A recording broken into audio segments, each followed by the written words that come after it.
Chapter 4 है ना, admission of a partner. हमने इसमें क्या देखा, हमने पहले भी इसके बारे में थोड़ी सी इंफॉर्मेशन ली थी कि एडमिशन ऑफ ए पार्टनर का मीन्स कि पहले जो पार्टनर्स थे उनके साथ साथ अब एक नया पार्टनर उनको क्या कर रहा है, ज्वाइन कर रहा है। ठीक है, तो जब नया पार्टनर ज्वाइन करेगा तो उसके लिए कंडीशन हमने क्या पढ़ी थी कि नए पार्टनर को एडमिट करने के लिए क्या कंपलसरी है, consent of all partners is required. ठीक है, ऐसा नहीं है कि पहले अगर 3 पार्टनर्स में से 2 पार्टनर एग्री हैं एडमिट करने के लिए लेकिन तीसरा पार्टनर डिनाई कर रहा है नए पार्टनर को एडमिट करने के लिए, so they cannot admit that new partner as a partner। ठीक है, new person as a partner वो नहीं कर सकते। तो consent of all partners is compulsory या necessary for admission of a partner. ठीक है, अब ये भी हमारा किस चीज का पार्ट है, रिकॉन्स्टिट्यूशन ऑफ पार्टनरशिप। ठीक है, रिकॉन्स्टिट्यूशन ऑफ पार्टनरशिप फर्म का पार्ट है क्योंकि नई पार्टनरशिप फर्म क्रिएट हो रही है। ठीक है, सपोज पहले पार्टनर्स थे ए और बी, 3:2 थी, सी एडमिट हुआ, तो अब एक नई पार्टनरशिप क्रिएट हो रही है ए बी एंड सी के बीच में, पुरानी पार्टनरशिप खत्म है ना। तो यहाँ पे भी क्या हो रहा है, रिकॉन्स्टिट्यूशन हो रहा है फर्म का, कि पहले फर्म सिर्फ ए और बी की थी, अब फर्म किसकी हो गई, ए बी एंड सी की। क्लियर, तो हमारे को क्या करना है, एडमिशन ऑफ ए पार्टनर में the topics to do,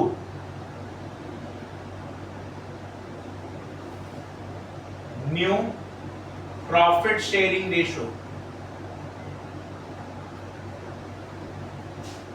and sacrificing ratio. क्योंकि पार्टनर्स चेंज हो रहे हैं तो रेशियो भी क्या होगी, चेंज होगी, है ना। नया पार्टनर एडमिट हो रहा है तो कुछ कुछ कंडीशंस होंगी कि किस तरह से वो एडमिट हो रहा है, तो इसीलिए क्या होगा, न्यू रेशियो निकालनी पड़ेगी हमें। और पार्टनर अगर नया आया, ठीक है, तो उसको जो प्रॉफिट का शेयर दिया जाएगा वो कहां से आएगा, वो पुराने पार्टनर्स ही कुछ ना कुछ क्या करेंगे, अपना शेयर सैक्रिफाइस करेंगे in favour of new partner. ठीक है, in favour of new partner. तो इसलिए उसको क्या कहा जाता है, फिर सैक्रिफाइसिंग रेशियो यहाँ पे हम कैलकुलेट करते हैं। क्लियर, सेकेंड टॉपिक हमें करना है यहाँ पर ट्रीटमेंट ऑफ गुडविल। जब हमने गुडविल वाला चैप्टर सेकंड पढ़ा था तब हमने पढ़ा था need for valuation of goodwill, कि गुडविल की वैल्यूएशन कब कब होती है। तो हमने एक सिंगल लाइन में आंसर देना था, तो हमने क्या पढ़ा था, at the time of reconstitution of partnership, है ना, and admission of a partner is a part of reconstitution. ठीक है, तो यहाँ पर भी हमें क्या करना है, गुडविल का ट्रीटमेंट सीखना है कि किस तरह से गुडविल का ट्रीटमेंट होगा at the time of new partner. ठीक है, third, revaluation account and partners capital account सीखना है हमें बनाना, क्योंकि एडमिशन हो रहा है तो किस तरह से नया पार्टनर्स का कैपिटल अकाउंट बनेगा। और कैपिटल एडजस्टमेंट,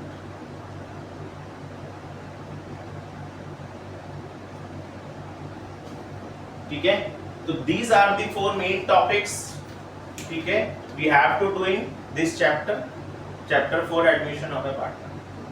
ठीक है, बेसिकली जो सबसे ज्यादा मेन क्वेश्चन आता है हमारे पास 6 मार्कर, हाईएस्ट मार्कर क्वेश्चन, वो कैपिटल एडजस्टमेंट्स में से आता है।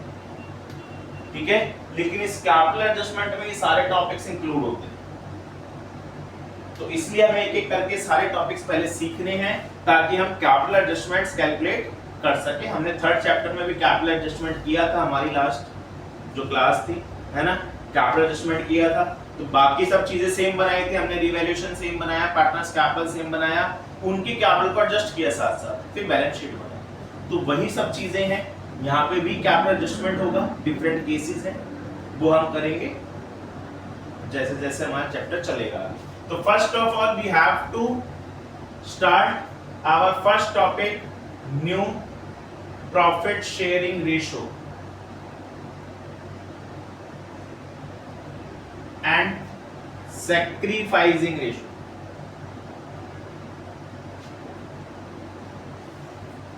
ठीक है, स्टार्ट करते हैं फर्स्ट टॉपिक। तो न्यू प्रॉफिट शेयरिंग रेशो कैसे निकालेंगे?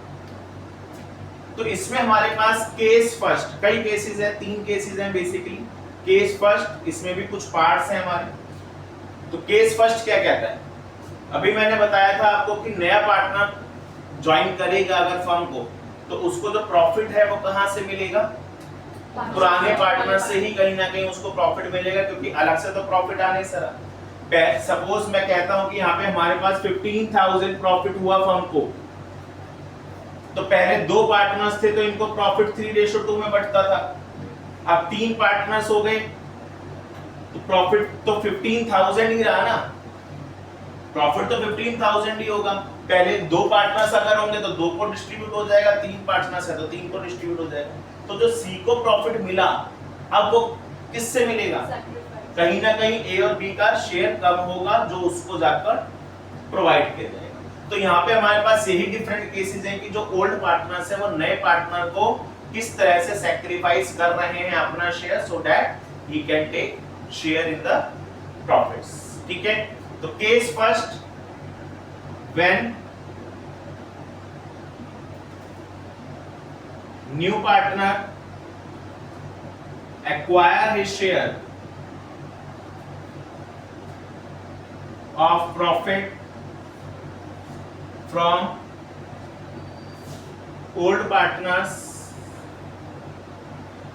in their old ratio। किस रेशो में ले रहे हैं? ओल्ड रेशो में। और nothing is given about sacrifice, कुछ भी नहीं लिखा किसने कितना सैक्रिफाइस किया, ए ने कितना दिया, बी ने कितना दिया, जो भी पार्टनर्स थे ओल्ड पार्टनर्स किसने किस रेशो में या कितना दिया, कुछ भी लिखा नहीं है। सिर्फ क्या लिखा है, एग्जांपल के तौर पे अगर हम देखें कि A and B were partners with ratio 3:2, C was admitted for 1/4 share, calculate new ratio. ठीक है, calculate new ratio. A B की रेशो ये थी, सी एडमिट हुआ फॉर 1/4 शेयर, ए ने कितना दिया, बी ने कितना दिया, कुछ भी नहीं लिखा है आपको, है ना। तो case first, it means C acquire कर रहा है अपना जो भी 1/4 शेयर है वो किससे, ए और बी से, किस रेशो में, इनकी ओल्ड रेशो दैट इज 3:2 में। ठीक है, तो किस तरह से सॉल्व किया जाएगा इसको? लेट टोटल शेयर बी, पूरी फर्म का हमने टोटल शेयर कितना लेट कर लिया, 1। तो अब सी को कितना दिया जाएगा इसमें से, सी शेयर 1/4, तो रिमेनिंग शेयर कितना बचेगा, 1 - 1/4 इक्वल्स टू 3/4, कितना बचेगा, 3/4। अब ये 3/4 किसका है, ए एंड बी, ये 3/4 किस किस का है, ए एंड बी। और ए और बी की रेशो क्या थी आपस में, 3:2। तो as new share is equals to 3/5 of 3/4। इस 3/4 का 3/5 पार्ट ए लेगा, इस 3/4 का 2/5 पार्ट बी लेगा। तो 3/5 of 3/4 that is 9/20। Similarly, B's new share 2/5 of 3/4, 6/20। अब क्योंकि न्यू रेशो तीनों की चाहिए हमें, तो C शेयर क्या था हमारा, 1/4। हमने हमेशा पढ़ा है कि कभी भी न्यू रेशो कैलकुलेट करते हैं तो denominator of all partners must be same, must be equal. Here denominator of C share is 4, है ना, एंड ए और बी का डिनोमिनेटर कितना है, 20। तो we have to convert it in 20। कैसे करेंगे, by multiply and divide by 5। तो हिज शेयर विल बी 5:20। तो therefore new profit sharing ratio is equals to 9:6:5, है ना। और ये पहले भी बताया गया था आपको कि कभी भी हम न्यू रेशो निकालते हैं तो इन तीनों का सम आपका डिनोमिनेटर के इक्वल होना चाहिए। अगर इनका सम डिनोमिनेटर के इक्वल नहीं आ रहा, इट मींस हमने कहीं ना कहीं कोई गलती की है, कोई मिस्टेक की है, ये सही नहीं निकली है रेशो। ठीक है, तो ये आपको बड़ा ध्यान रखना है। क्लियर है? कुछ भी नहीं लिखा था यहाँ पे। फर्स्ट केस क्या है कि उनकी ओल्ड रेशो में एक्वायर कर रहा है, nothing is given about sacrifice. Example हमने लिया A and B were partners with ratio 3:2, C and B 2 for 1/4 share. ठीक है, तो लेट टोटल शेयर भी 1, C शेयर 1/4। ठीक है, रिमेनिंग शेयर हमने निकाल लिए 3/4 करके, माइनस करके 3/4 आ गया। तो A इज न्यू शेयर 3/4 का 3/5 part 9/20, B is new share 3/4 का 2/5 पार्ट 6/20 एंड C शेयर 1/4 था। ठीक है, डिनोमिनेटर क्योंकि हमें सेम चाहिए तो हमने इसको मल्टीप्लाई डिवाइड कर दिया बाय 5, तो इसका शेयर आ गया 5/20। तो न्यू प्रॉफिट शेयरिंग रेशियो हो गई 9:6:5, 9:6:5। ठीक है, और इसका सम डिनोमिनेटर के इक्वल होना चाहिए कंपल्सरी। क्लियर? करें नोट डाउन।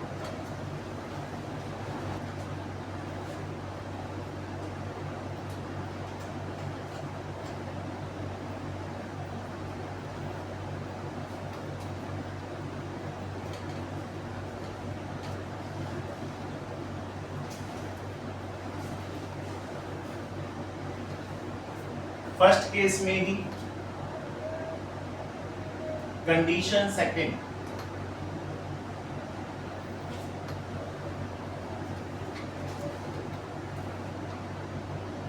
क्या? When future ratio of old partners is given. Future ratio given, ठीक है, ये नहीं गिवन कि सैक्रिफाइस कितना कर रहे हैं वो दोनों, नहीं, फ्यूचर रेशो इन दोनों की आपस में क्या होगी वो गिवन है। ठीक है, let take an example again. X y partners थे, रेशो थी 3:2 ओल्ड रेशो। ठीक है, जेड एडमिट हुआ फॉर 1/4 शेयर। ठीक है, and their future ratio will be 2:1। इन दोनों की फ्यूचर रेशो गिवन है कि इन दोनों की फ्यूचर रेशो आपस में क्या होगी 2:1। ठीक है, देन कैसे सॉल्व किया जाएगा? इन दोनों की फ्यूचर रेशो गिवन है, ठीक है, लेकिन z को तो 1/4 देना ही देना है हमें। तो same let total share 1, z share 1/4, तो रिमेनिंग शेयर 1 - 1/4 दैट इज 3/4। अब ये 3/4 अगेन किस किस का है? x एंड y का है ना। अब इनको किस रेशो में देंगे? ये 3/4 न्यू फ्यूचर रेशो।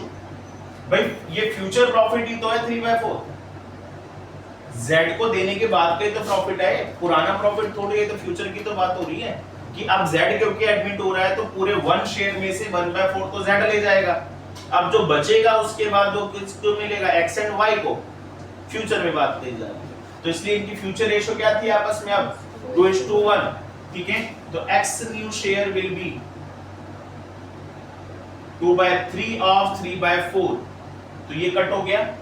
हम 2/4 भी कट कर सकते हैं लेकिन मत किया करो सारा कुछ कट, क्योंकि फिर हम कट करेंगे बाद में इक्वलाइज करने के लिए फिर अगेन मल्टीप्लाई डिवाइड करना पड़ेगा। तो 2/4 छोड़ दिया। ठीक है, y share 1/3 of 3/4 1/4 and z share क्या था? अब हमें इक्वलाइज करने की जरूरत ही नहीं है क्योंकि डिनोमिनेटर सेम आ गया। तो therefore new profit sharing ratio will be 2:1:1। Sum is equals to denominator 4। Simple. ठीक है, वहां पे हमें फ्यूचर रेशो नहीं दी थी, तो जो रिमेनिंग शेयर था वो हमने उनकी ओल्ड रेशो में डिस्ट्रीब्यूट कर दिया। यहाँ जब हमें फ्यूचर रेशो गिवन है तो रिमेनिंग शेयर हम क्या कर देंगे, इनकी फ्यूचर रेशो में डिस्ट्रीब्यूट। ठीक है, बाकी और कुछ नहीं।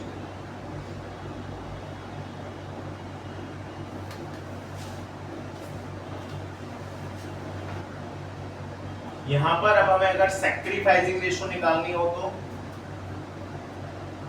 सैक्रिफाइसिंग रेशो का फॉर्मूला क्या होता है?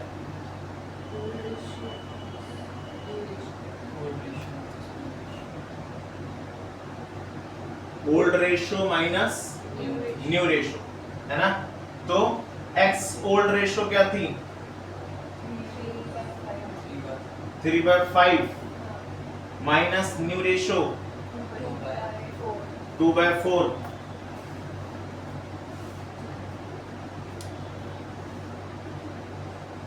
20 LCM 12 minus 10, तो 2/20 and y sacrifice 2/5 minus 1/4, 20 LCM 8 minus 5, तो 3/20। तो therefore sacrificing ratio क्या हो जाएगी? 2/3, 2:3। क्लियर? ठीक है, निकालना हमें आता है।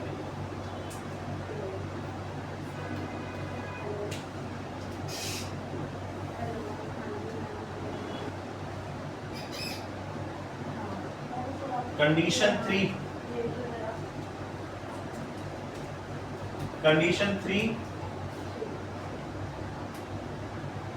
when one of the old partner would retain his original share। इसका मतलब क्या है? When one of the old partner would retain his original share means कि पुराने पार्टनर्स में से कोई एक ऐसा पार्टनर है जो नए पार्टनर के फेवर में सैक्रिफाइस नहीं करना चाहता। वो कहता है भाई मैं अपना जो मेरा पहले शेयर था मैं वही लेना चाहता हूँ, तुमको करना है सैक्रिफाइस तुम कर, तो मैं सैक्रिफाइस नहीं करना चाहता उसके फेवर में, मैं तो अपना पुराना शेयर ही लूंगा जो मेरा अब तक था। ठीक है, तो ठीक है, एग्जाम्पल PQR पार्टनर्स थे, रेशो थी 3:2:1। ठीक है, T was admitted for 1/8 share, है ना। और यहां पे क्या लिखा है? R would retain his original share। R अपना पुराना शेयर ही रिटेन करेगा, ये क्वेश्चन में लिखा होगा आपके पास।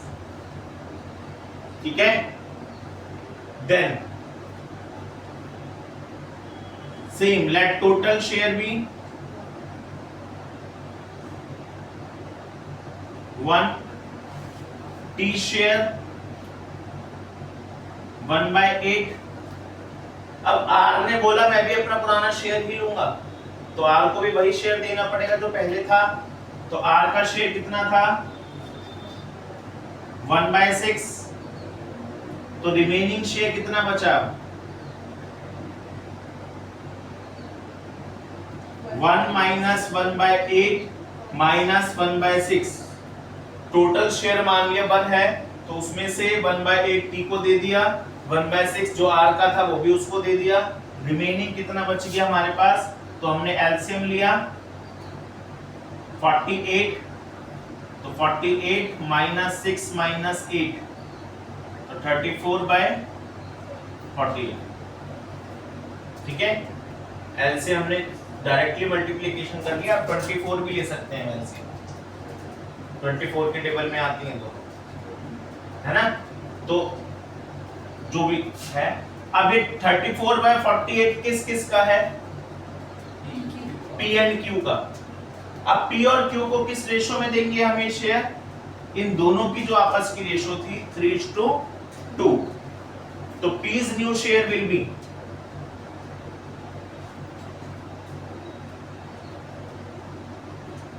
P is new share 3/5 of 34/48, ठीक है। तो क्या हो गया ये,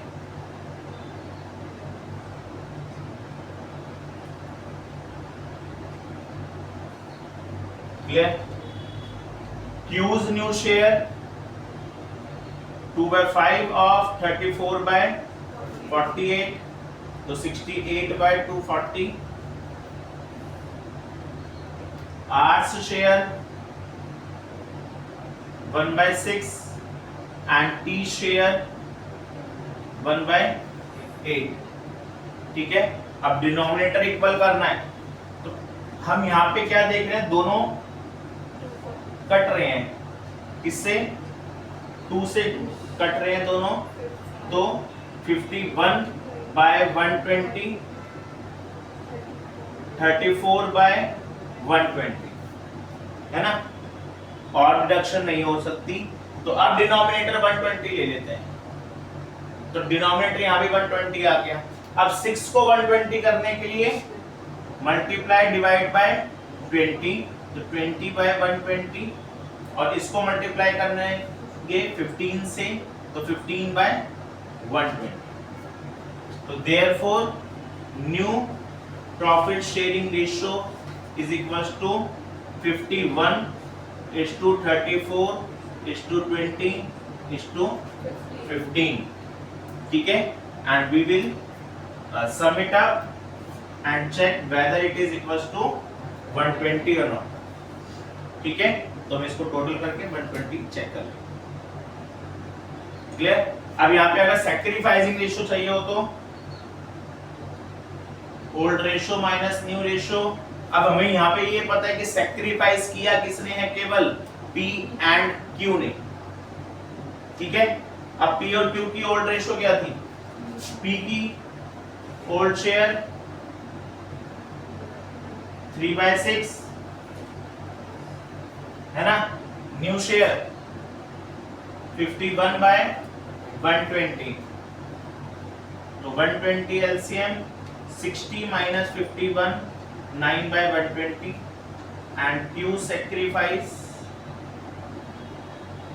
2/6 minus 34/120,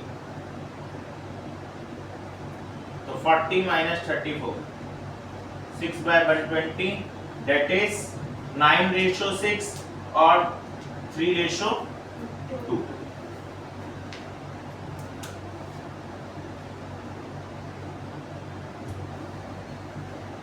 ठीक है, कोई इशू। तो जैसे जैसे बोल रखा है सिर्फ वैसे वैसे हम क्वेश्चन को सॉल्व करते चले जाएंगे, सिंपली कुछ और एफर्ट्स नहीं लगाएंगे,